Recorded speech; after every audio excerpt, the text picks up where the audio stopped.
Bienvenidos a nuestro podcast fundamental, en el que estaremos discutiendo de una manera resumida el Catecismo Bautista, y esto con el propósito de incentivar el aprendizaje de doctrinas fundamentales, comenzando con nuestra familia y así impactando nuestras iglesias locales. Ahora, acompáñame a estudiar la siguiente pregunta.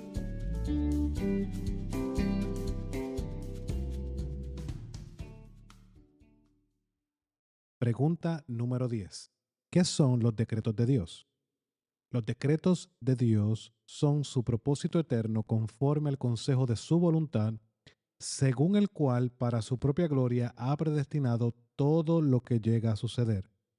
Los decretos divinos son los planes eternos que Dios ha hecho para su creación y que ahora se están llevando a cabo en la vida de sus criaturas. Veamos lo que dice nuestra Segunda Confesión de Londres en el artículo número 3. Dios, desde toda la eternidad, por el sapientísimo y santísimo consejo de su voluntad, ha decretado en sí mismo, libre e inalterablemente, todas las cosas. Todo lo que llega a suceder, pero de tal manera que por ello Dios ni es autor del pecado, ni tiene comunión con nadie en él mismo, ni se hace violencia a la voluntad de la criatura, ni se quita la libertad o contingencia de las causas secundarias. Antes bien son establecidas, en lo cual se manifiesta su sabiduría en disponer todas las cosas y se manifiesta su poder y fidelidad en el cumplimiento de su decreto. Quiero que veamos un ejemplo de esto, cómo la misma escritura nos muestra este decreto de Dios. Y esto lo podemos ver por medio del libro del profeta de Isaías, capítulo 46, versículo 9 al 10. Isaías recordándole al pueblo sobre quién es Dios y de cómo Dios no ha olvidado su pacto. Recuerda también, de igual manera, que Dios es el mismo ayer, hoy y siempre. Mire lo que dice. Acuérdense de las cosas anteriores ya pasadas, porque yo soy Dios y no hay otro. Yo soy Dios y no hay ninguno como yo, que declaro el fin desde el principio y desde la antigüedad lo que no ha sido hecho. Yo digo, mi propósito será establecido y todo lo que quiero realizaré. Ahora, ese concepto, hermano y hermana que me escucha, cuando nos sentamos y meditamos, podemos recordar en la creación, Génesis capítulo 1, versículo 1. En el principio, Dios creó los cielos y la tierra.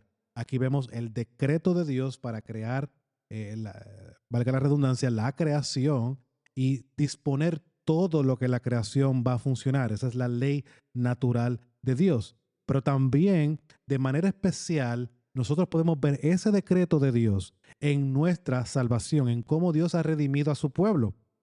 Vamos a leer Efesios capítulo 1, versículo 3 al 6. Y quiero que prestemos atención a lo siguiente. Bendito sea el Dios y Padre de nuestro Señor Jesucristo, que nos ha bendecido con toda bendición espiritual en los lugares celestiales en Cristo, porque Dios nos escogió en Cristo desde antes de la fundación del mundo, para que fuéramos santos y sin mancha delante de Él.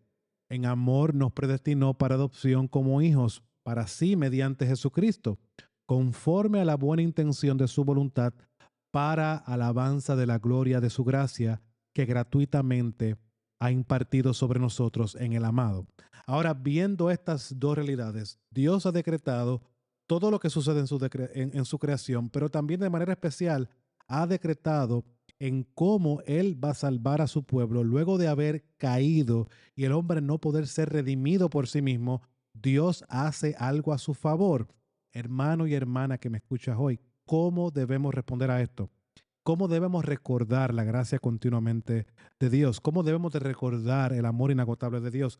¿Cómo debemos recordar que este Dios que declara el fin desde el principio, que decreta lo que acontece, es el mismo Dios que constantemente está obrando, constantemente está velando por su pueblo y está llevando todo a cabo conforme a su plan, conforme a su propósito, y esto para su gloria? Mi hermano, mi hermana, que sean esto lo que medites durante esta semana y que esas verdades de nuestro Dios sean las que te lleven a exaltarle y a glorificarle.